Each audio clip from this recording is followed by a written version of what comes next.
할머니, 여기는 은행이에요. 목욕탕이 아니라고요.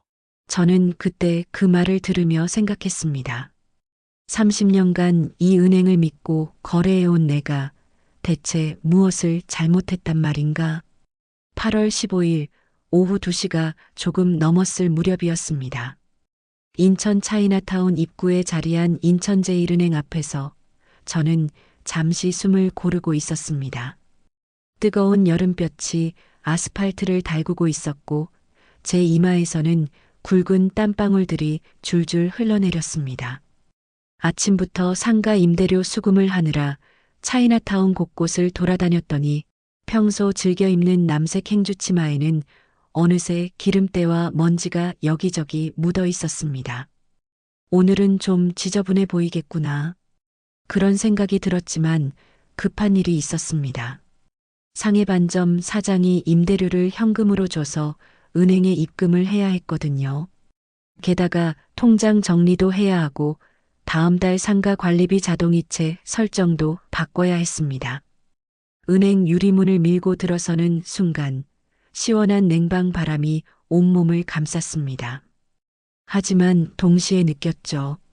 창구 직원들의 시선이 저에게 쏠리는 것을. 아, 또 저런 할머니가 왔네. 그런 눈빛이었습니다.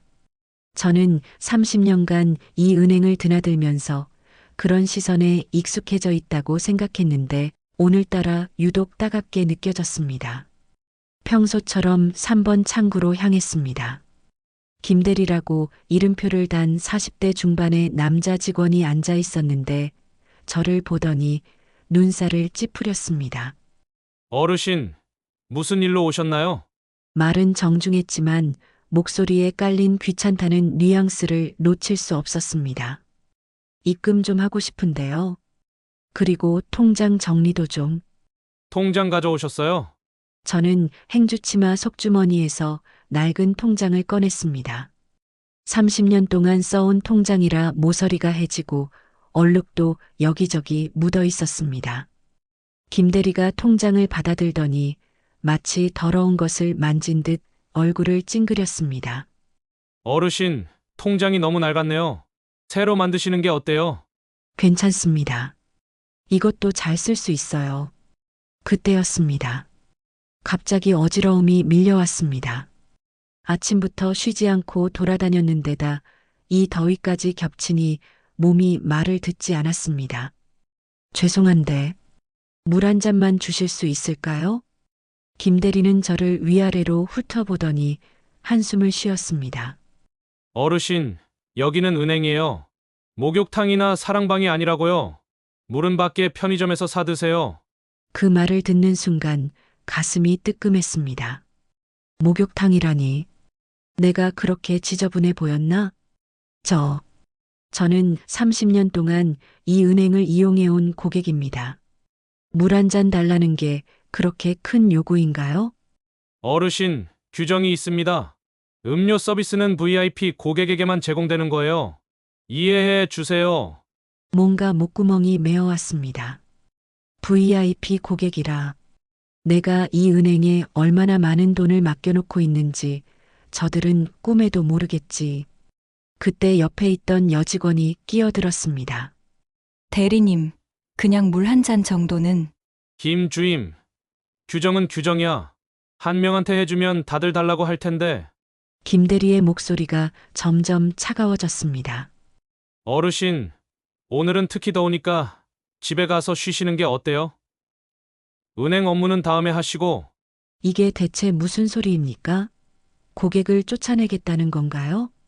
저는 입금할 돈도 있고 해야 할 일이 있다고 했잖아요. 어르신, 지금 다른 고객들도 기다리고 계시거든요. 정말 급한 일이 아니시면. 김대리가 시계를 보며 노골적으로 짜증스러운 표정을 지었습니다. 저는 뒤를 돌아봤습니다. 대기줄에 서 있는 사람들이 저를 바라보고 있었습니다. 그 시선들이 마치 저 할머니 때문에 일이 늦어진다고 말하는 것 같았습니다. 잠깐, 이게 맞나? 내가 뭔가 잘못 생각하고 있는 건가? 그럼, 물은 괜찮으니까 업무만 봐주세요. 어르신, 솔직히 말씀드리면 어르신 같은 소액 거래, 고객분들은 인터넷 뱅킹이나 ATM을 이용하시는 게 서로에게 좋을 것 같은데요. 소액거래 고객이라고? 그 순간 머리가 하얘졌습니다. 내가 이 은행에 80억을 넣어놨는데 소액거래 고객이라고?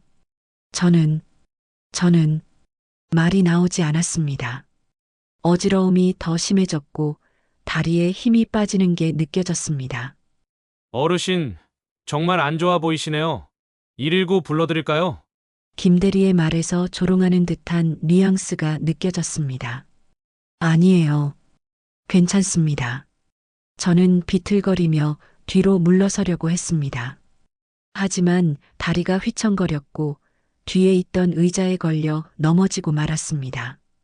쿵! 큰 소리와 함께 바닥에 엉덩방아를 찧었습니다. 행주치마 속에 있던 동전들이 바닥에 흩어졌고 낡은 통장도 멀리 튕겨나갔습니다. 은행 안이 순식간에 조용해졌습니다. 아이고, 할머니. 누군가가 저를 부축해 일으켜 세우려 했지만 저는 그 손길을 뿌리쳤습니다. 아니다. 이건 아니야. 바닥에 주저앉은 채로 흩어진 동전들을 주우며 생각했습니다. 나는 여기서 이럴 사람이 아니야. 할머니, 많이 다치셨어요? 김주임이 걱정스러운 목소리로 물었지만 김대리는 여전히 차가운 표정으로 서 있었습니다. 어르신, 정말 병원에 가보시는 게. 됐어요. 저는 떨리는 손으로 통장을 주워들었습니다. 통장 표지가 찢어져 있었습니다. 30년 동안 내가 이 은행을 믿고 거래해 왔는데 죄송합니다. 괜찮으세요? 김주임이 다시 물었지만 저는 고개를 저었습니다. 괜찮지 않습니다.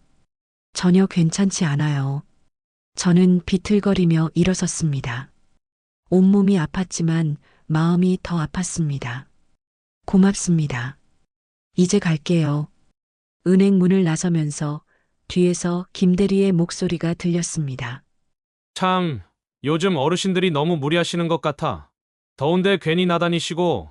그 말이 귀에 들어오는 순간 저는 걸음을 멈췄습니다. 30년간 성실하게 거래해온 고객을 저렇게 대해도 되는 건가? 뜨거운 여름 햇살이 얼굴을 때렸지만 그것보다 더 뜨거운 것이 가슴속에서 끓어오르고 있었습니다. 이제야 기억이 났습니다. 내가 누군지를. 나는 왕순복이다. 그리고 나는 절대 만만한 사람이 아니야. 눈을 떠보니 차가운 타일 바닥에 누워 있었습니다. 인천제일은행 입구 앞이었죠.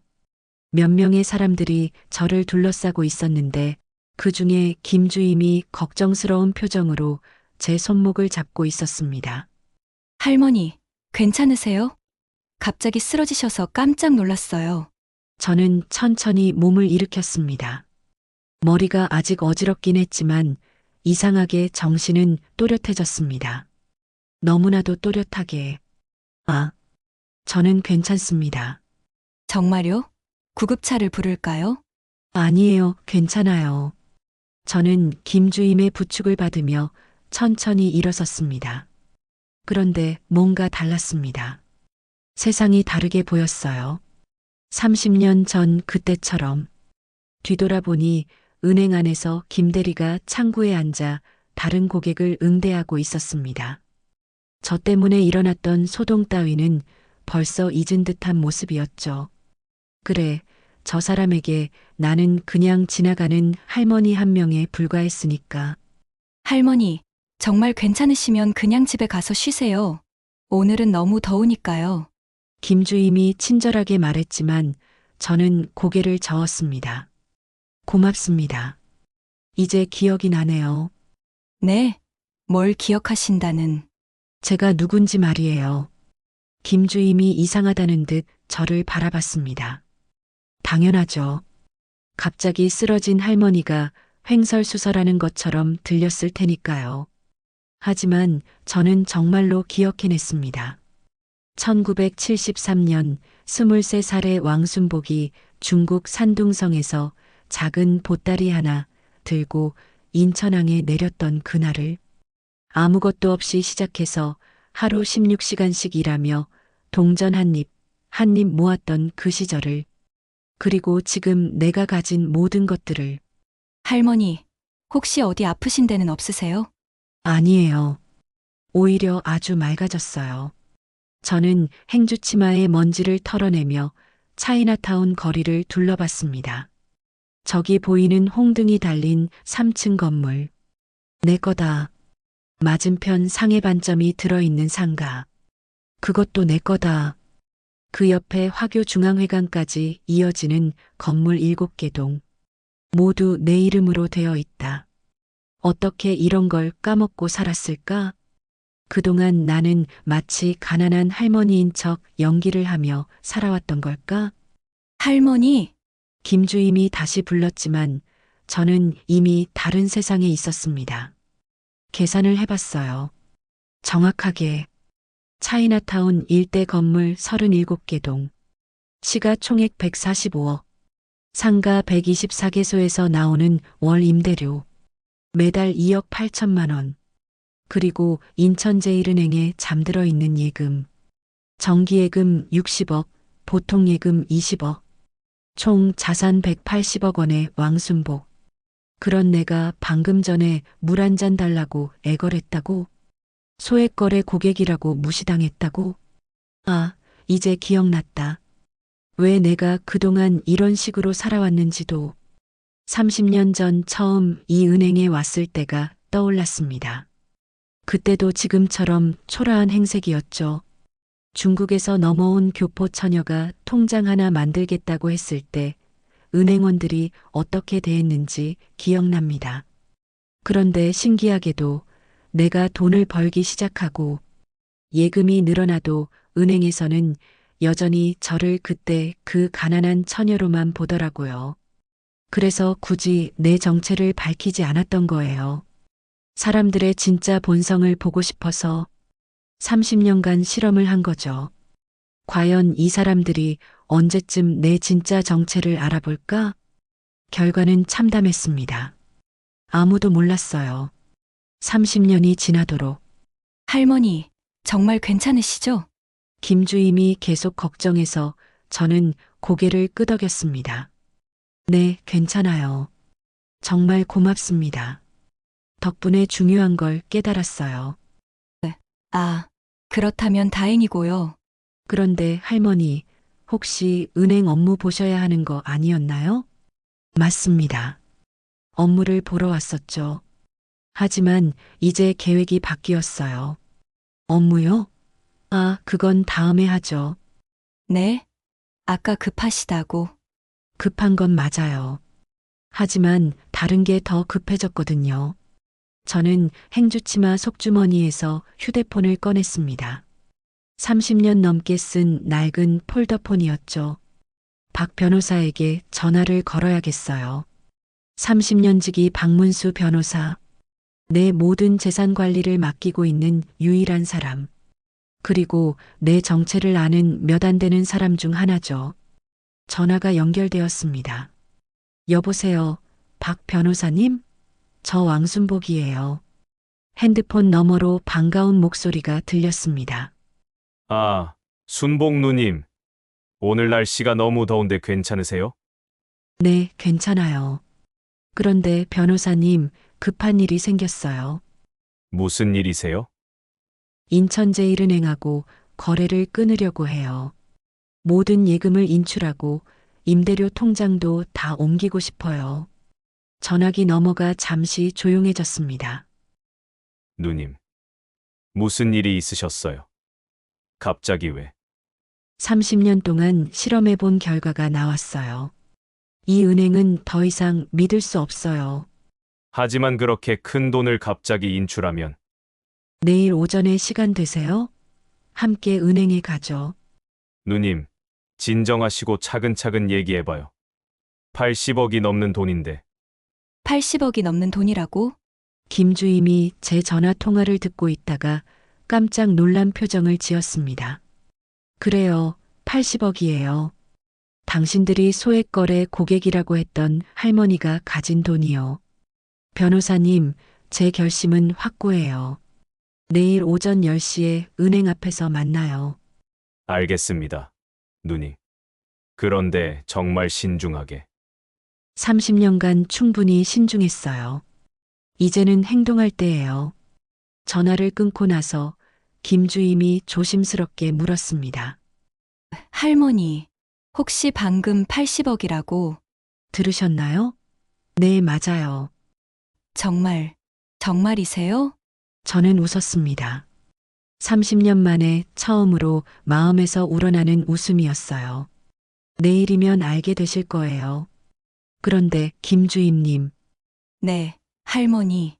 오늘 저한테 친절하게 해주셔서 고마워요. 잊지 않을게요.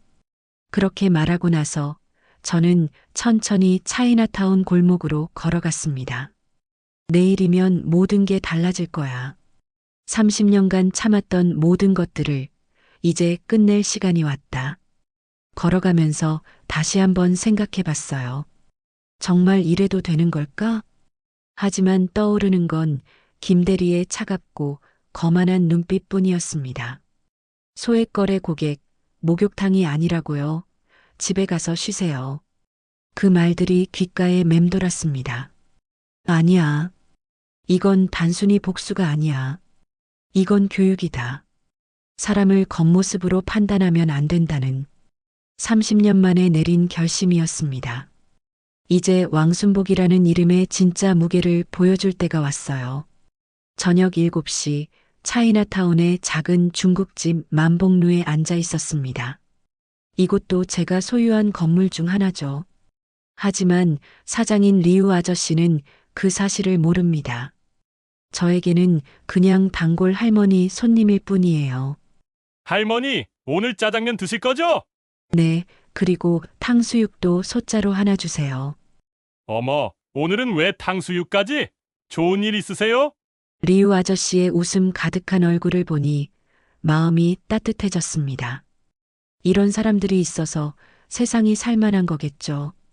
짜장면을 먹으며 오늘 하루를 정리해 봤습니다.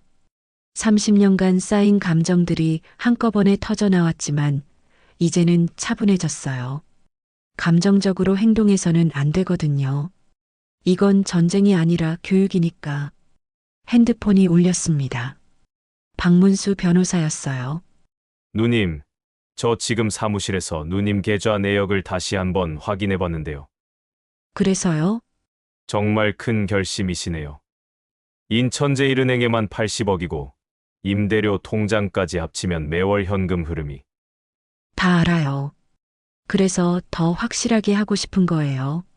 전화 너머로 박 변호사의 한숨소리가 들렸습니다. 누님, 30년 동안 봐온 제가 말씀드리는 건데 누님은 절대 감정적으로 행동하시는 분이 아니잖아요. 오늘 은행에서 무슨 일이? 문수야, 네, 누님.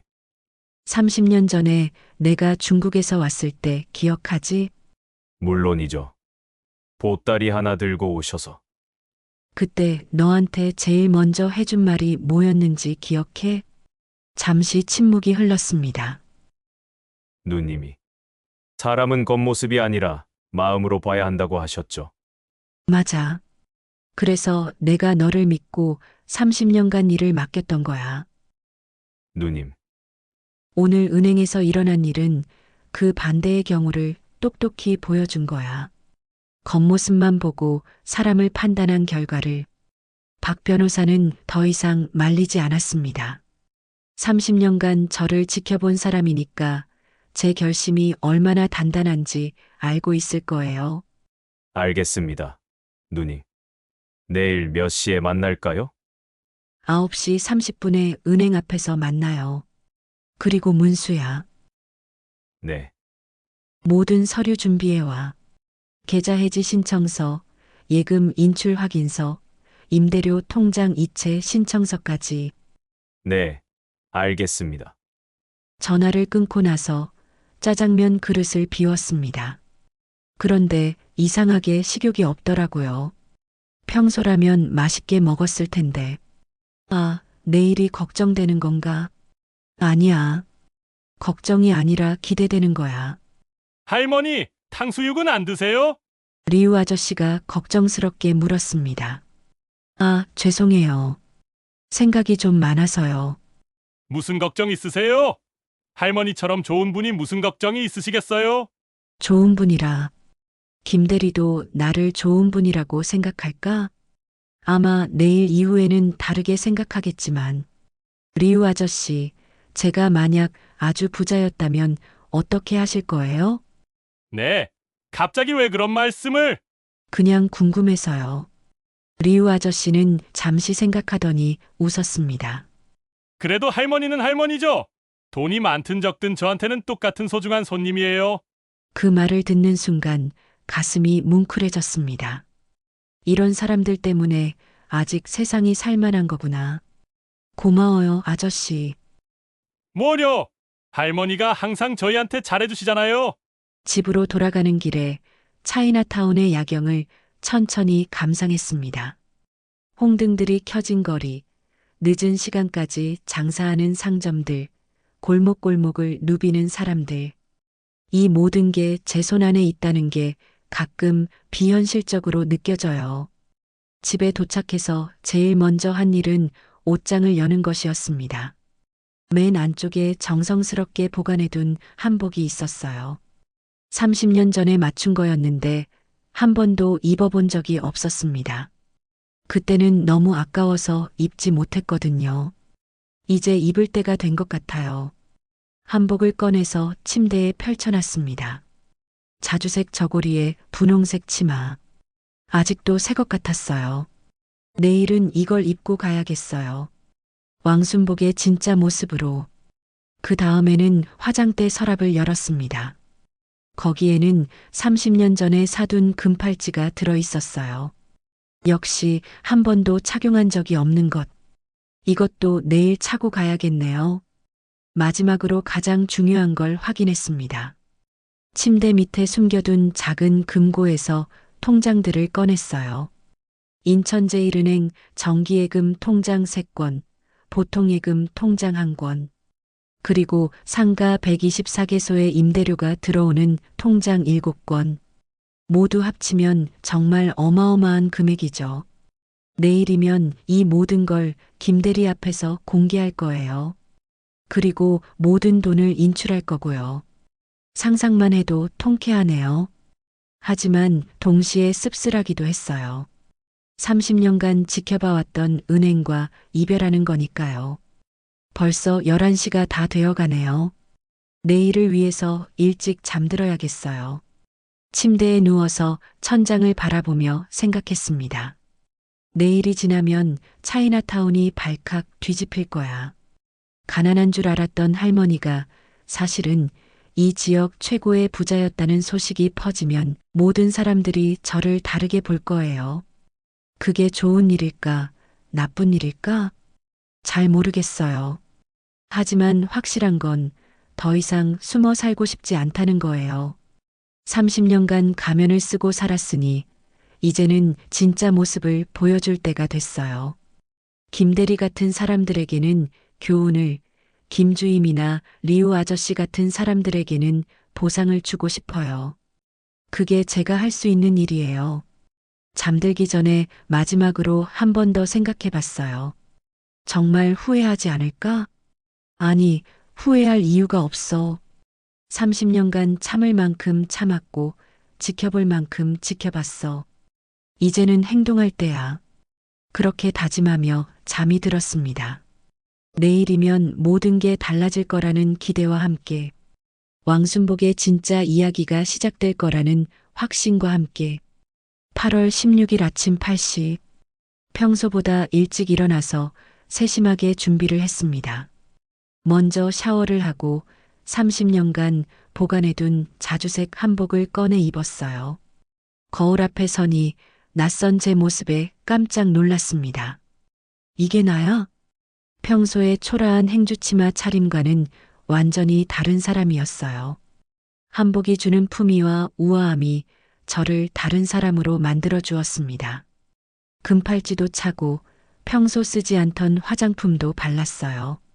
립스틱까지 바르니 정말 새로운 사람이 된 기분이었습니다. 거울 속에 제가 말하는 것 같았어요. 이제야 진짜 내 모습을 찾았구나. 9시가 되기 전에 나가서 평소처럼 만복루에서 아침을 먹기로 했습니다. 마지막으로 차이나타운의 평범한 아침을 즐기고 싶었거든요. 만복루 문을 열고 들어서는 순간 리우 아저씨가 깜짝 놀란 표정을 지었습니다. 어머, 할머니이세요? 정말 아름다우시네요. 오늘 좀 특별한 날이라서요. 무슨 좋은 일이 있으세요? 결혼식이라도 가시는 건가요? 결혼식이라 뭔가 비슷하긴 하네요. 새로운 시작이라는 의미에서는 비슷한 거예요. 아주 중요한 날이거든요. 그럼 오늘은 특별히 우리 집 제일 맛있는 걸로 차려드릴게요. 아저씨가 기쁘게 주방으로 들어가는 모습을 보니 마음이 따뜻해졌어요. 이런 사람들이 있어서 오늘 하는 일에 더욱 의미가 있는 거겠죠. 창가 자리에 앉아 따뜻한 우동을 먹고 있는데 누군가 제 뒤에 서는 기척이 느껴졌습니다. 할머니, 혹시 어제 은행에서 쓰러지신 분이세요? 뒤돌아보니 깔끔한 정장을 입은 젊은 여성이 서 있었어요. 얼굴이 낯익었는데 어디서 봤었나? 아, 어제 은행에서 봤던 사람이네요. 네, 맞아요. 그런데 누구세요? 저는 인천제일은행에 근무하는 이수진이라고 합니다. 어제 할머니께서 쓰러지셨을 때 옆에서 지켜봤었거든요. 인천제일은행 직원이라고? 이건 예상하지 못한 변수네요. 아, 그래요? 앉으시겠어요. 이수진이라는 여직원이 조심스럽게 제 맞은편에 앉았습니다. 할머니, 어제 괜찮으셨어요? 너무 걱정됐었거든요. 고맙네요. 괜찮아요. 사실은 어제 김 대리님이 할머니께 너무 무례하게 대한 것 같아서 죄송했어요. 이 젊은 직원이 그런 생각을 하고 있었다니. 그런 생각을 하셨어요? 네. 저도 처음 은행에 들어왔을 때 선배들에게서 들었거든요. 고객을 대할 때는 겉모습이 아니라 마음으로 대하라고요. 이 아이 참 바르게 교육받았네요. 좋은 마음이네요. 그런데 왜 저를 찾아오셨어요? 사실은 어제 할머니께서 전화 통화하시는 걸 옆에서 들었는데 80억이라는 말씀을 하시더라고요. 역시 들었구나. 그게 사실인가요? 솔직하게 물어보는 모습이 마음에 들었어요. 애둘러 말하지 않고. 왜요? 그게 중요해요? 아니요. 그게 중요한 게 아니라 만약 정말 그 정도의 예금을 가지고 계시다면 어제 김 대리님의 응대가 정말 잘못된 거잖아요. 이 아이는 다르네요. 돈이 많다고 해서 대우를 달리해야 한다는 생각이 아니라 어떤 고객이든 정중하게 대해야 한다는 생각을 가지고 있어요. 수진 씨, 제가 돈이 많든 적든 상관없이 모든 고객은 존중받아야 하는 거 아닌가요? 네, 맞아요. 그게 제가 하고 싶었던 말씀이에요. 그럼 어제 김 대리가 저를 대한 방식은 어떻게 생각해요? 이수진의 표정이 어두워졌습니다. 죄송해요, 할머니. 정말 잘못됐다고 생각해요. 사과할 필요 없어요. 당신 잘못이 아니니까. 그런데 할머니, 혹시 오늘 은행에 오실 계획이세요? 기가 막힌 타이밍이네요. 네, 오늘 중요한 일이 있어서요. 혹시 어제 전화 통화 내용하고 관련된 일인가요? 똑똑한 아이네요. 왜요? 사실 제가 드릴 말씀이 있어서요. 저희 은행에는 VIP 고객을 위한 특별한 서비스가 있거든요. 만약 할머니께서 정말 그 정도의 예금을 가지고 계시다면, 수진 씨, 네, 할머니, 저는 VIP 대우를 받고 싶어서 오늘 은행에 가는 게 아니에요. 그럼 30년간 이 은행을 이용하면서 받은 대우에 대한 정확한 평가를 내리러 가는 거예요. 이수진의 얼굴이 창백해졌습니다. 할머니, 혹시 계좌를 해지하시려는 건가요? 영리하네요. 안 돼요, 할머니. 갑자기 큰 목소리를 내더니 주위를 의식하며 작은 목소리로 바꿨어요. 저희 은행에서 그런 큰 고객을 잃으면 안 되죠. 그리고 할머니 같은 분이 떠나시면 뭐가 어떻게 된다고요? 저희가 정말 바뀔 기회를 놓치는 거예요. 바뀔 기회라. 무슨 뜻인지 좀 더 자세히 말해보세요. 할머니, 저는 이제 막 은행에 들어온 신입이에요. 그런데 벌써 느꼈거든요. 우리 은행이 고객을 어떻게 대하는지. 어떻게 대한다고 생각해요? 겉모습으로 판단해요. 옷차림이 좋고 나이가 젊으면 친절하게 대하고 할머니처럼 수수하게 입고 오시면 무시하죠? 정확한 관찰이네요. 그래서 어쩌자는 거예요? 할머니께서 오늘 오시면 저도 함께 있고 싶어요.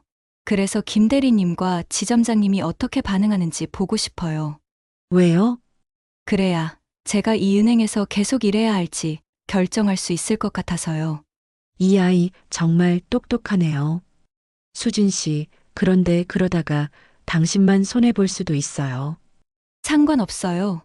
잘못된 걸 보고도 가만히 있는 게 더 손해라고 생각해요. 이런 젊은 직원이 있다니. 30년간 지켜본 은행에 이런 사람도 있었구나. 그럼 한 가지 부탁이 있어요.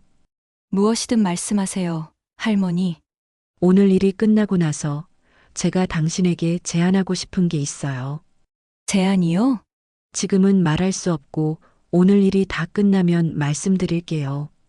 이수진이 궁금하다는 표정을 지었지만 더 이상 묻지는 않았어요. 시계를 보니 9시 20분이었습니다. 이제 가야겠네요. 박 변호사님이 기다리고 계셔서요. 변호사님이요? 네. 오늘 일은 법적으로 정확하게 처리해야 하거든요. 이수진이 일어서며 말했습니다. 할머니, 제가 먼저 은행에 가서 준비하고 있을게요. 그리고 네. 오늘 정말 멋지세요. 한복이 너무 잘 어울리세요. 그 말을 듣는 순간 이상하게 마음이 든든해졌어요. 30년간 혼자 감춰왔던 비밀을 오늘 공개하는데 이렇게 응원해주는 사람이 있다니. 고마워요, 수진 씨. 그럼 은행에서 봐요. 리우 아저씨에게 계산을 하고 나오는데 아저씨가 말했어요. 할머니, 오늘 정말 좋은 일 있으실 것 같아요. 기운이 완전히 다르세요. 맞아요. 오늘은 정말 좋은 일이 있을 거예요. 30년간 숨어있던 진짜 왕순복이 세상에 나오는 날이니까요. 은행을 향해 걸어가면서 생각했어요. 이수진 같은 사람이 있어서 오늘 하는 일이 단순한 복수가 아니라 진짜 의미 있는 교육이 될 수 있을 것 같네요. 세상에는 김대리 같은 사람도 있지만 이수진 같은 사람도 있으니까 희망이 있는 거죠. 오전 9시 50분 인천 제1은행 앞 박문수 변호사가 검은 정장을 말끔히 차려입고 서류 가방을 들고 서 있었습니다. 저를 보더니 깜짝 놀란 표정을 지었어요. 누님, 오늘 정말 멋지시네요. 한복이 이렇게 잘 어울리실 줄 몰랐어요. 30년 만에 입어보는 거야. 어때? 어색하지 않아? 전혀요. 오히려 이게 누님의 진짜 모습인 것 같은데요. 맞아요. 이게 제 진짜 모습이에요. 준비는 다 됐어? 네, 모든 서류 준비했습니다. 그런데 누님, 정말 확실하시죠? 문수야, 30년 동안 나를 봐온 내가 내 성격 모르냐? 박 변호사가 씁쓸하게 웃었습니다.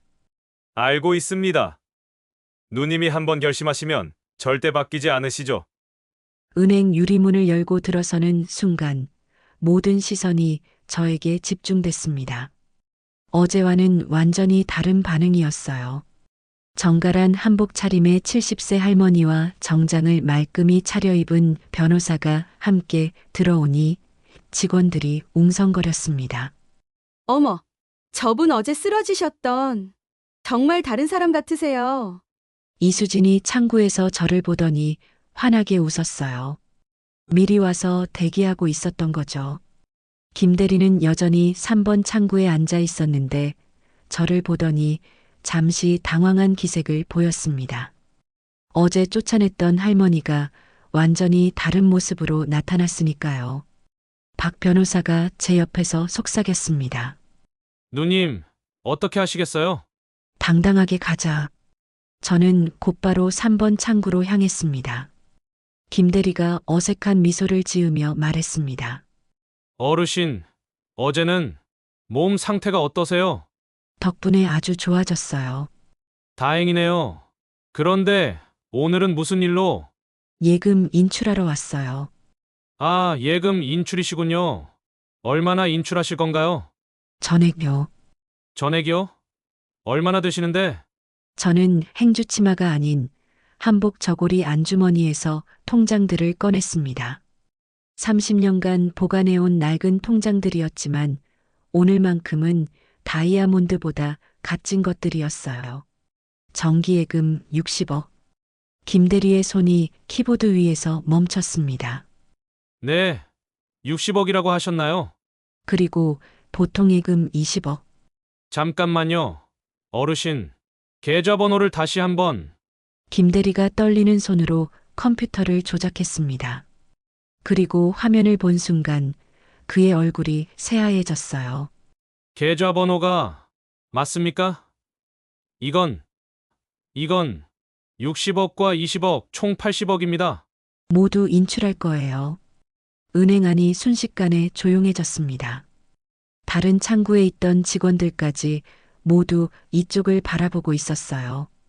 김대리가 황급히 자리에서 일어났습니다. 잠깐만요. 어르신, 지점장님을 모셔와야겠습니다. 왜요? 제 돈 찾는 건데 지점장 허락이 필요한가요?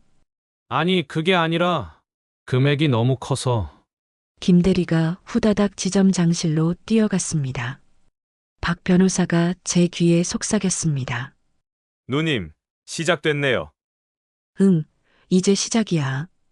1분도 안 되어 지점장이 급하게 나왔습니다. 50대 초반의 남자였는데 얼굴에 당황한 기색이 역력했어요. 어르신, 안녕하세요. 저는 이 지점의 지점장 최진수라고 합니다. 갑자기 존댓말이 달라졌네요. 네, 안녕하세요. 어르신, 혹시 어제 저희 은행에서 불편하셨던 일이 있다고 들었는데 네, 있었어요. 정말 죄송합니다. 저희가 어르신을 제대로 알아뵙지 못해서. 알아뵙지 못해서라.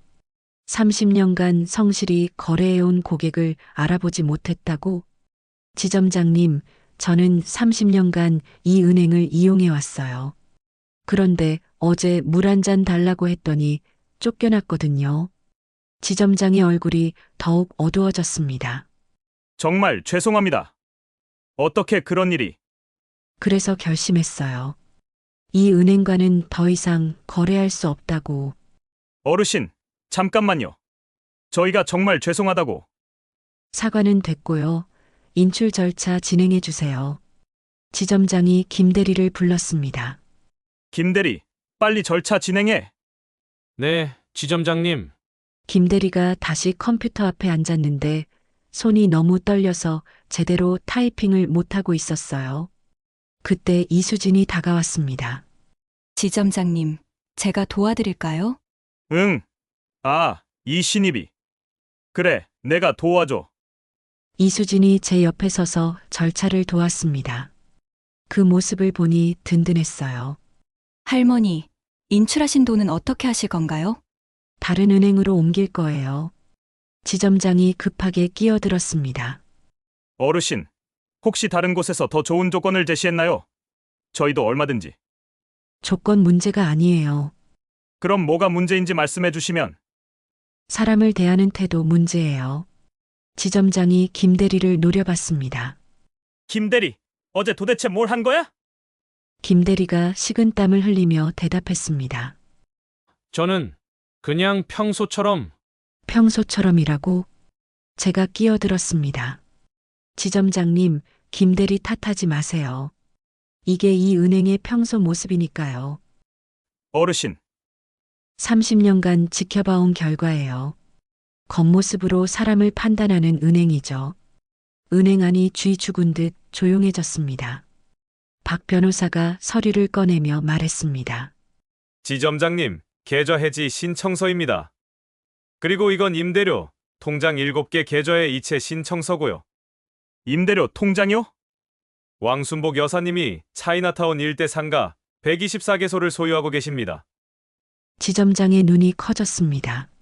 상가 124개소요? 네, 매월 임대료만 2억 8천만 원이 들어옵니다.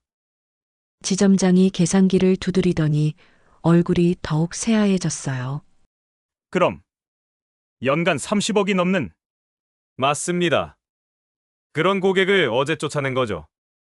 이제야 사태의 심각성을 깨달았나 봅니다. 지점장이 제 앞에서 90도로 허리를 굽혔어요. 정말 죄송합니다, 어르신. 저희가 정말 잘못했습니다. 주위에서 직원들과 고객들이 웅성거리기 시작했습니다. 저 할머니가 180억 자산가라고? 차이나타운 건물주였다니. 어제 쫓아냈다고? 소문이 삽시간에 퍼져나갈 것 같네요. 이수진이 제 귀에 속삭였습니다. 할머니, 정말 대단하세요. 저는 조용히 대답했습니다. 대단한 게 아니야. 이게 진짜 내 모습이었던 거야. 드디어 인출 절차가 완료됐습니다. 80억 원이 순식간에 다른 은행으로 이체됐고 30년간 사용했던 통장들이 해지됐습니다.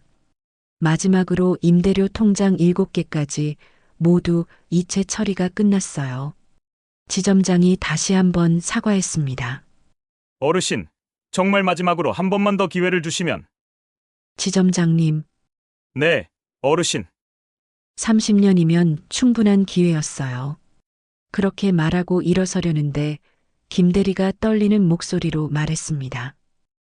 어르신, 정말 죄송합니다. 처음으로 진심 어린 사과였어요. 김 대리님, 네, 앞으로는 모든 고객을 존중하세요. 겉모습이 아니라 마음으로 보세요. 김 대리가 고개를 끄덕였습니다. 은행을 나서면서 이수진이 문까지 배웅해줬어요. 할머니, 정말 멋있었어요. 수진아, 아까 말했던 제안 기억하지? 네, 기억해요. 오늘 오후에 만복루로 와. 중요한 얘기가 있어. 은행을 완전히 나선 후 박 변호사가 말했습니다. 누님, 후회하지 않으세요? 전혀. 오히려 속이 시원해. 30년간 숨겨왔던 진짜 왕순복이 드디어 세상에 나왔습니다. 은행을 나선 지 1시간 후 박 변호사와 함께 만복루에서 차를 마시고 있었습니다. 누님, 정말 시원하셨겠어요. 30년 동안 참았던 걸 한 번에 풀어내시니까. 시원하기도 하고 좀 복잡해. 복잡하다고요? 사람이란 게 참 간단하지 않구나 싶어서. 그때 리우 아저씨가 다급히 들어오더니 저에게 말했습니다. 할머니, 큰일 났어요. 무슨 일이에요? 방금 은행에서 누가 와서 그러는데 할머니가 180억짜리 부자라면서 온 차이나타운이 난리예요. 역시 소문이 퍼졌네요. 예상했던 일이지만. 그래서요? 할머니, 정말이에요? 정말 그렇게 큰 부자이세요? 리우 아저씨의 눈빛이 변했습니다. 어제까지의 따뜻한 눈빛이 아니라 뭔가 조심스럽고 어색한 눈빛이었어요. 그게 중요해요?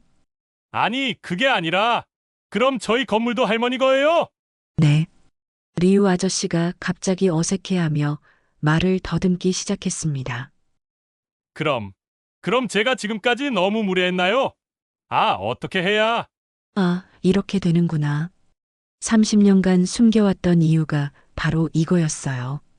사람들이 진짜 저를 보는 게 아니라 제 돈을 보게 되는 거죠.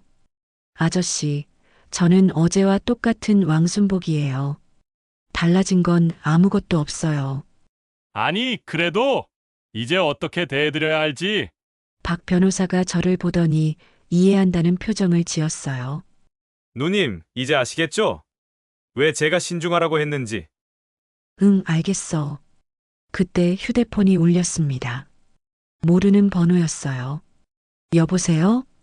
혹시 왕순복 여사님이십니까? 저는 인천일보 기자 박성민이라고 합니다. 기자라고? 무슨 일로 전화하셨어요? 오늘 인천제일은행에서 일어난 일에 대해 취재하고 싶은데요. 180억 자산가가 은행 직원의 무례한 태도 때문에 거래를 끊었다는 소식을 들었거든요. 벌써 언론까지 알려졌나? 죄송하지만 취재는 받지 않겠어요. 그런데 여사님, 이미 SNS에서 화제가 되고 있는 상황이라서. 전화를 끊었습니다. 박 변호사가 걱정스럽게 말했습니다. 누님, 이제 조용히 살기 어려워질 것 같은데요. 그렇겠지. 다시 휴대폰이 울렸습니다. 이번에는 다른 번호였어요. 할머니, 저 수진이에요. 이수진이었네요. 수진아, 무슨 일이야? 할머니, 지금 은행이 완전히 난리예요. 김 대리님이 지점장실에서 불려가신 지 1시간째인데 계속 소리가 들려요. 어떤 소리? 지점장님이 엄청 화를 내시고 계세요. 그리고 본점에서도 사람이 왔어요. 본점에서까지? 많이 심각한가 보네. 네, 그리고 할머니, 김 대리님이 울고 계세요. 울고 있다고? 갑자기 가슴이 무거워졌습니다. 수진아, 내가 너무 심하게 한 걸까? 아니에요, 할머니. 김 대리님이 잘못한 거예요. 하지만 저도 좀 마음이 아파요. 왜? 김 대리님도 사실 나쁜 사람은 아니거든요.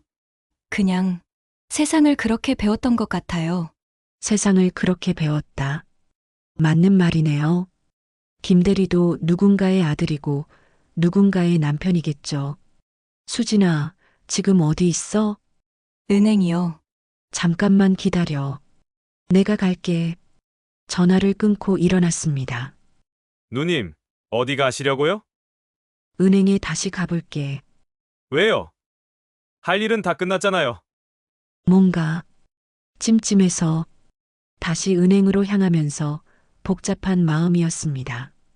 30년간 참았던 분노를 터뜨렸는데 왜 이렇게 마음이 무거울까요? 은행에 도착하니 정말 분위기가 심각했어요. 직원들이 모두 굳은 표정으로 있었고 고객들도 웅성거리고 있었습니다. 이수진이 저를 보더니 다가왔습니다. 할머니, 오셨네요. 김 대리는 어떻게 됐어? 아직 지점장실에 있어요. 그런데 뭐, 아까 본점에서 온 부장님이 김 대리님을 지방으로 발령내라고 했어요. 지방으로? 네, 사실상 좌천이에요. 그리고 지점장님도 문책 받을 것 같아요. 가슴이 답답해졌습니다. 제가 원했던 건 이런 게 아니었는데. 그때 지점장실 문이 열리더니 김 대리가 나왔습니다. 얼굴이 완전히 해쓱해져 있었어요. 김 대리가 저를 보더니 천천히 다가왔습니다. 어르신, 다시 오셨네요. 네, 혹시 저 때문에 오신 건가요? 어떻게 대답해야 할까요? 김 대리님 많이 힘드시죠? 김 대리의 눈에 눈물이 고였습니다. 어르신, 저 정말 죄송해요. 제가 너무 못됐어요. 김 대리님, 네, 후회되세요? 네. 정말 많이 후회돼요. 제가 왜 그랬는지. 앞으로는 어떻게 하실 거예요? 다시는 사람을 겉모습으로 판단하지 않겠어요. 정말로요. 그 말을 들으니 마음이 조금 놓였습니다. 적어도 김 대리는 진짜 깨달은 것 같아요. 김 대리님, 지방 발령 받으신다고요? 네, 당연한 결과죠. 제가 잘못했으니까요. 가족은 어떻게 하세요? 아내하고 중학생 딸이 있는데 함께 가야죠. 중학생 딸이 있다고? 갑자기 30년 전 제 모습이 떠올랐습니다. 낯선 땅에서 새로 시작해야 했던 그때의 막막함이. 김 대리님, 네, 어르신, 새로운 곳에서 다시 시작하는 것도 나쁘지 않을 거예요. 네, 열심히 하겠습니다. 그때 지점장이 급하게 나왔습니다. 어르신, 다시 오셨네요. 혹시 마음을 바꾸신 건가요? 아니요. 그럼 김 대리님 처분이 너무 과한 것 같아서요. 지점장이 깜짝 놀란 표정을 지었어요. 과하다고요? 네. 김 대리님이 충분히 반성하고 있는 것 같은데 굳이 지방까지. 하지만 어르신이 당하신 모욕을 그건 교훈이 되었으니 됐어요. 더 이상은 필요 없을 것 같아요. 지점장이 본점에서 온 부장님을 불렀습니다. 50대 말에 엄한 인상의 부장님이 나왔어요. 어르신, 안녕하세요. 본점 김 부장이라고 합니다. 네, 안녕하세요. 어르신께서 저희 직원 처분에 대해 의견이 있으시다고요? 네. 김 대리가 충분히 반성했으니 이 정도면 될 것 같아요. 김 부장이 난처한 표정을 지었습니다. 하지만 이런 일이 또 일어나면 또 일어나지 않을 거예요. 김 대리가 진짜 깨달았거든요. 김 대리가 저를 보더니 눈물을 흘렸습니다. 어르신, 감사합니다. 정말 감사해요. 김 부장이 잠시 고민하더니 말했습니다. 어르신께서 그렇게 말씀하신다면 처분을 재검토해 보겠습니다. 고맙습니다. 은행을 나서면서 이수진이 배웅해줬어요. 할머니, 정말 대단하세요. 복수도 하시고 용서도 하시고. 복수가 아니라 교육이었다고 했잖아. 교육이 끝났으니 이제 됐어. 그런데 할머니, 응? 아까 말씀하신 제안이 뭐예요? 아, 맞다. 수진아, 내일 오후에 시간 있어? 네, 있어요. 그럼 만복루로 와. 인생을 바꿀 제안을 할게. 수진이의 눈이 반짝였습니다. 집으로 돌아가면서 생각했어요. 오늘 하루로 제 인생이 완전히 바뀌었네요. 그리고 이수진 같은 좋은 사람에게는 새로운 기회를 주고 싶어요. 30년간 모은 돈의 진짜 가치를 보여줄 시간이 왔네요. 8월 17일 오전. 창문을 열자마자 평소와 다른 분위기가 느껴졌습니다. 차이나타운 골목에 평소보다 훨씬 많은 사람들이 몰려 있었고 여기저기서 웅성거리는 소리가 들렸어요. 휴대폰을 확인해 보니 부재중 전화가 23통이나 있었습니다.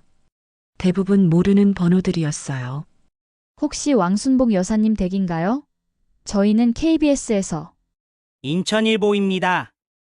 인터뷰 요청이, 유튜버 김아무개입니다.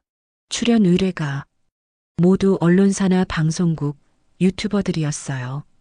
이렇게 화제가 될 줄 몰랐는데 밖으로 나갈 수도 없는 상황이 되었네요. 전화가 또 울렸습니다.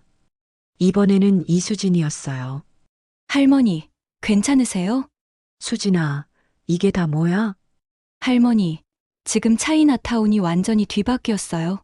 관광버스까지 오고 있어요. 관광버스까지? 네. 그리고 상인들이 모두 할머니 얘기로 난리예요. 어떤 분들은 임대료 깎아달라고 하시고, 어떤 분들은 새로 계약하고 싶다고 하시고. 아, 이렇게 될 줄 알았어야 했는데. 은행은 어때? 그것도 난리예요. 아침부터 고객들이 몰려와서 나도 VIP 대우 받을 수 있냐고 묻고, 김 대리님은 처분 취소되셔서 다행이지만 완전히 기가 죽어 계시고. 김대리 처분이 취소됐어? 네. 할머니께서 말씀해 주신 덕분에요. 그런데 김 대리님이 할머니께 감사 인사를 드리고 싶어 하세요. 복잡한 하루가 될 것 같네요. 수진아, 오늘 오후에 만나기로 했는데 괜찮겠어? 네, 할머니. 저는 언제든지 괜찮아요. 그런데 어떻게 나오실 거예요? 밖에 사람들이. 박 변호사한테 연락해 볼게. 박 변호사에게 전화를 걸었습니다. 누님, 안녕하세요. 혹시 뉴스 보셨어요? 뉴스에까지 나왔어? 네.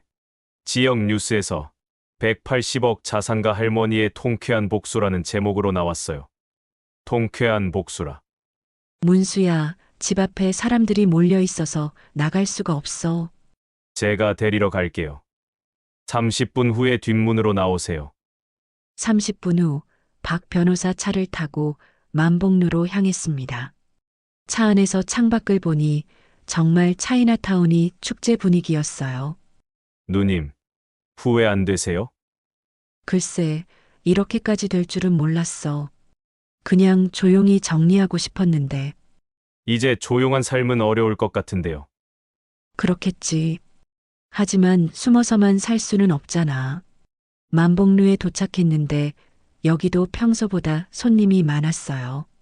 대부분 구경꾼들 같았습니다. 리우 아저씨가 저를 보더니 당황한 표정을 지었어요. 할머니, 아니, 사장님. 아저씨, 그냥 할머니라고 불러요. 그게 편해요. 하지만 30년간 할머니였는데 하루아침에 바뀔 리 있어요? 리우 아저씨가 안도의 한숨을 쉬었습니다. 할머니, 그럼 계속 예전처럼 지내도 되는 건가요? 물론이죠. 2층 조용한 방에서 박 변호사와 대화를 나눴습니다. 누님, 앞으로 어떻게 하실 건가요? 일단 이수진이라는 젊은 친구에게 제안할 게 있어. 무슨 제안이세요?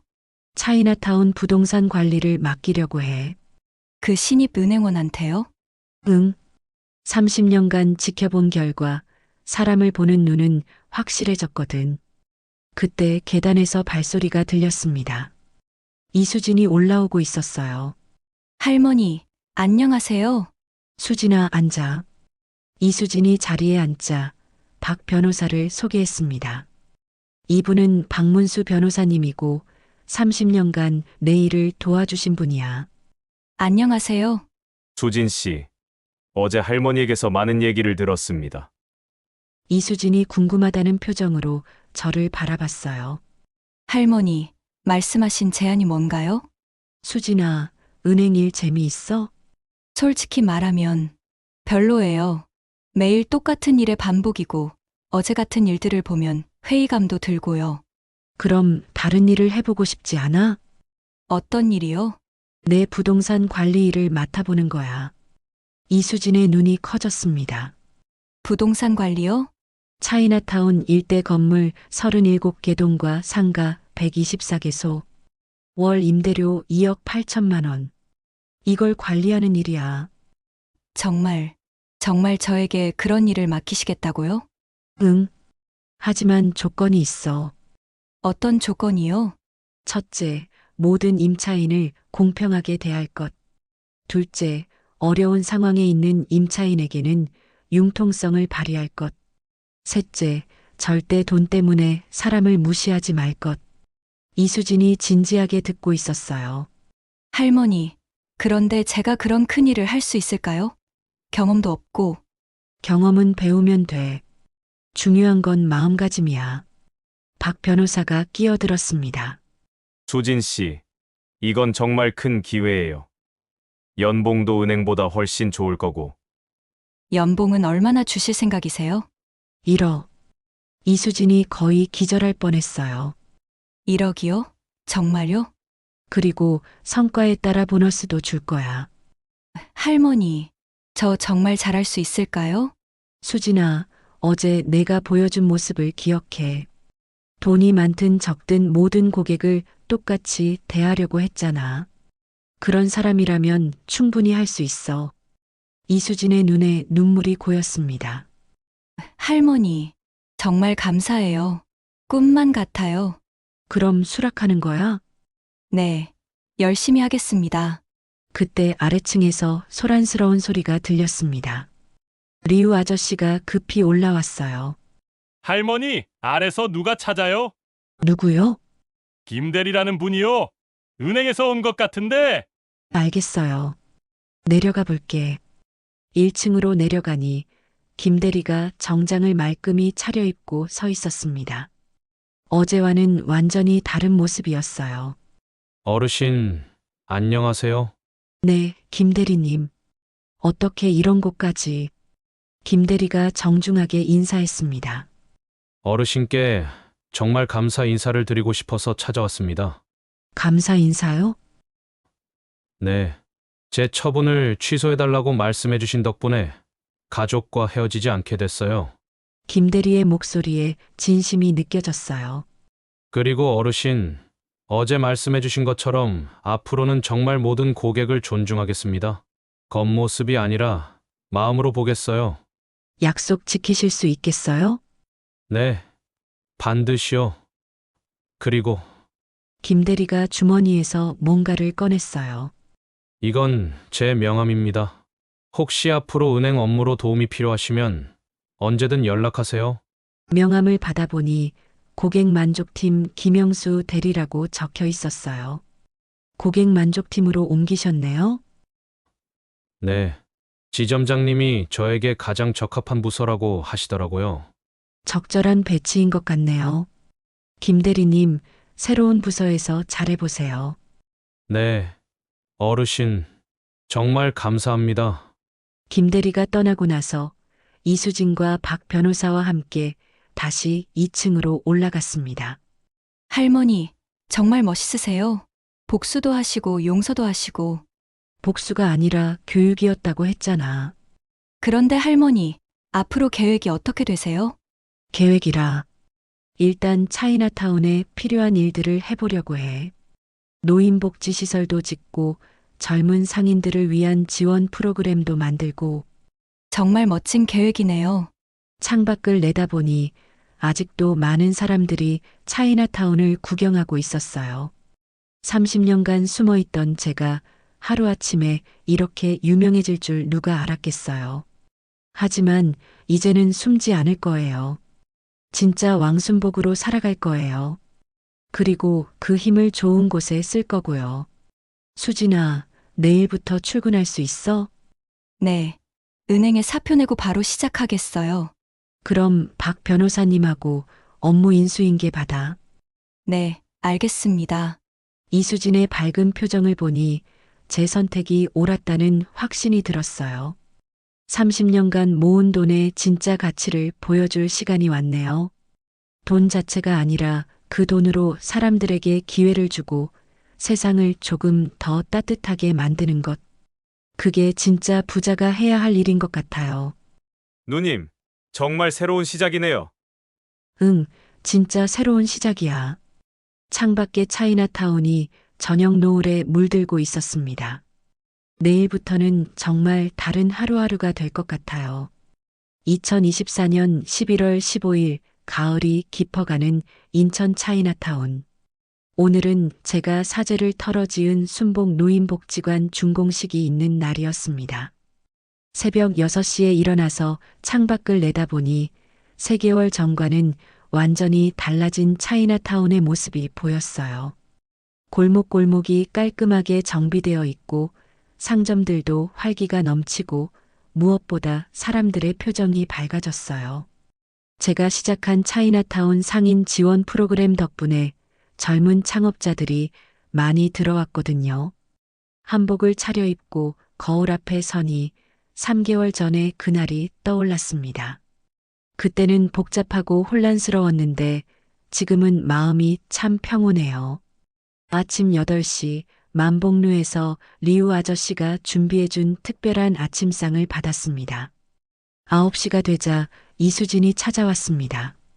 3개월간 부동산 관리 일을 하면서 완전히 달라진 모습이었어요. 자신감도 생기고 일 처리도 정말 깔끔하게 잘해요. 할머니, 준비 다 되셨어요? 응, 수진아. 너는 어때? 떨리지 않아? 조금 떨려요. 이렇게 큰 행사를 제가 준비했다는 게 아직도 믿어지지 않아요. 정말 수고 많았어. 3개월 만에 이 정도로 해낸 게 대단해. 이수진이 환하게 웃었습니다. 할머니 덕분이에요. 저에게 기회를 주셔서. 기회는 내가 줬지만 그걸 잡은 건 내 실력이야. 복지관으로 향하면서 3개월간의 변화들을 되돌아봤습니다. 제일 먼저 한 일은 차이나타운의 어르신들을 위한 복지관 건립이었어요. 30억을 투자해서 지었는데 단순히 쉬는 공간이 아니라 다양한 프로그램이 있는 종합복지시설로 만들었습니다. 두 번째로는 젊은 상인들을 위한 창업 지원 프로그램이었어요. 무이자 대출도 해주고 경영 컨설팅도 제공하고 임대료도 처음 1년간은 50% 할인해줬어요. 세 번째로는 차이나타운 전체의 환경 개선이었어요. 노후된 간판들을 새로 만들고 골목길을 정비하고 가로등도 새로 설치했어요. 모든 일에 이수진이 큰 역할을 했습니다. 젊은 감각으로 어르신들과 젊은 상인들 사이의 가교 역할도 하고 행정 업무도 완벽하게 처리하고 복지관에 도착하니 벌써 많은 사람들이 와 있었어요. 차이나타운의 상인들, 동네 주민들, 그리고 멀리서 온 손님들까지. 할머니, 축하해요. 목소리의 주인을 보니 김대리. 아니, 이제는 김과장이 된 김영수였어요. 3개월간 고객 만족팀에서 정말 열심히 일해서 승진까지 했거든요. 김 과장님 바쁘실 텐데 와주셨네요. 당연히 와야죠. 할머니 덕분에 제가 다시 태어났는데. 김 과장의 얼굴에는 3개월 전에 그 교만함이 완전히 사라져 있었어요. 대신 진정한 자신감과 겸손함이 묻어났습니다. 요즘 은행 일은 어때요? 정말 보람있어요. 어떤 고객이 오시든 정성껏 모시고 있어요. 할머니 말씀대로 겉모습이 아니라 마음으로 보니까 일이 훨씬 의미 있어졌어요. 다행이네요. 그런데 할머니, 저희 은행으로 다시 돌아오실 생각은 없으세요? 웃으며 고개를 저었습니다. 김 과장님, 이제 저는 다른 은행이 더 편해요. 거기서 저를 진짜 사람으로 대해주거든요. 김 과장이 이해한다는 듯 고개를 끄덕였어요. 준공식이 시작되었습니다. 인천시장님도 오셨고, 구청장님도 오셨고, 지역 국회의원님까지 참석해 주셨어요. 하지만 제게 가장 의미 있었던 건 차이나타운의 평범한 주민들이 와준 것이었어요. 할머니 덕분에 우리 동네가 이렇게 좋아졌어요. 복지관에서 여러 프로그램 참여할 수 있어서 너무 좋아요. 젊은 상인들이 많이 들어와서 동네가 활기 넘쳐요. 그런 말들을 들을 때마다 가슴이 뜨거워졌습니다. 30년간 모은 돈의 진짜 가치를 이제야 알 것 같았어요. 제가 축사를 할 차례가 되었습니다. 마이크를 잡고 많은 사람들을 바라보니 감회가 새로웠어요. 안녕하세요. 저는 왕순복입니다. 박수가 터져 나왔습니다. 하지만 그 평범함, 그 초라함 속에서 저는 많은 걸 배웠습니다. 사람들이 어떻게 서로를 대하는지, 겉모습과 진짜 모습이 얼마나 다를 수 있는지 말이죠. 오늘 이 복지관을 지으면서 제가 깨달은 건 돈의 진짜 가치는 모아두는 게 아니라 나누는 데 있다는 것입니다. 다시 박수가 터졌습니다. 앞으로 이 복지관이 우리 차이나타운 어르신들의 든든한 쉼터가 되기를 바랍니다. 그리고 젊은 세대와 어른 세대가 서로 이해하고 도우며 살아가는 공간이 되기를 바랍니다. 큰 박수와 함께 축사가 끝났습니다. 행사가 끝나고 복지관 내부를 둘러봤습니다. 1층에는 어르신들을 위한 휴게실과 건강관리실, 2층에는 다양한 취미 활동을 할 수 있는 프로그램실들, 3층에는 젊은 창업자들과 어르신들이 함께 교류할 수 있는 공간을 만들어 놨어요. 할머니, 정말 완벽해요. 이수진이 감탄하며 말했습니다. 수진아, 이 모든 게 너 덕분이야. 나 혼자서는 할 수 없었을 거야. 아니에요. 할머니의 마음이 있었기에 가능한 일이었어요. 복지관 옥상에 올라가서 차이나타운 전체를 내려다봤습니다. 홍등들이 켜지기 시작하는 저녁 시간, 사람들이 오가는 모습, 활기 넘치는 상점들. 3개월 전만 해도 제가 숨어서 지켜보기만 했던 풍경인데, 이제는 제가 직접 만들어가는 풍경이 되었어요. 할머니, 후회하지 않으세요? 조용하게 사실 수도 있었는데. 전혀. 오히려 이제야 진짜 삶을 시작한 것 같아. 진짜 삶이요? 응. 30년간 숨어 있었던 건 삶이 아니라 그냥 존재했던 거야. 이제야 진짜 살고 있는 거지. 해가 지면서 차이나타운의 불빛들이 하나둘씩 켜지기 시작했어요. 수진아, 고마워. 뭘 고마워하세요? 내가 있어서 이 모든 일들이 의미가 있었어. 혼자였다면 그냥 돈만 쓰고 끝났을 텐데, 너라는 동료가 있으니까 진짜 가치 있는 일이 된 것 같아. 이수진이 눈시울을 붉혔어요. 할머니, 저야말로 고마워요. 제 인생을 완전히 바꿔주셔서. 우리 서로 인생을 바꿔준 거야. 집으로 돌아가는 길에 3개월 전 그 은행 앞을 지나쳤습니다. 그때 제가 넘어졌던 바로 그 자리에 잠시 멈춰서서 생각해 봤어요. 그때의 모욕과 상처가 있었기에 지금의 변화가 가능했겠구나. 때로는 가장 어두운 순간이 새로운 시작의 징검다리가 되는 것 같아요. 집에 도착해서 거울을 보니 3개월 전과는 완전히 다른 얼굴이 있었어요. 같은 70세 왕순복이지만 눈빛이 달랐어요. 숨어있던 눈빛이 아니라 당당하고 따뜻한 눈빛이었어요. 침대에 누워서 천장을 바라보며 생각했습니다. 내일은 또 어떤 일이 기다리고 있을까? 이수진이 있고, 박 변호사가 있고, 리우 아저씨가 있고, 심지어는 김 과장까지도 이제는 든든한 동료가 되었어요. 마지막으로 한 가지 깨달은 게 있어요. 진짜 부자는 돈을 많이 가진 사람이 아니라 그 돈으로 다른 사람들의 삶을 풍요롭게 만들 줄 아는 사람이라는 것. 그리고 진짜 성공은 혼자 이루는 게 아니라 함께 이루는 거라는 것. 30년간 혼자 모은 재산이지만 이제는 혼자만의 것이 아니에요. 차이나타운 모든 사람들과 함께 나누고 함께 키워가는 우리 모두의 것이 된 거예요. 잠들기 전에 창밖을 마지막으로 내다봤습니다. 고요한 밤의 차이나타운, 내일이면 다시 활기로 가득 찰 그 거리들. 그 모든 게 제 삶의 일부가 되었어요. 새로운 시작의 첫 번째 하루는 이렇게 조용히 막을 내렸습니다.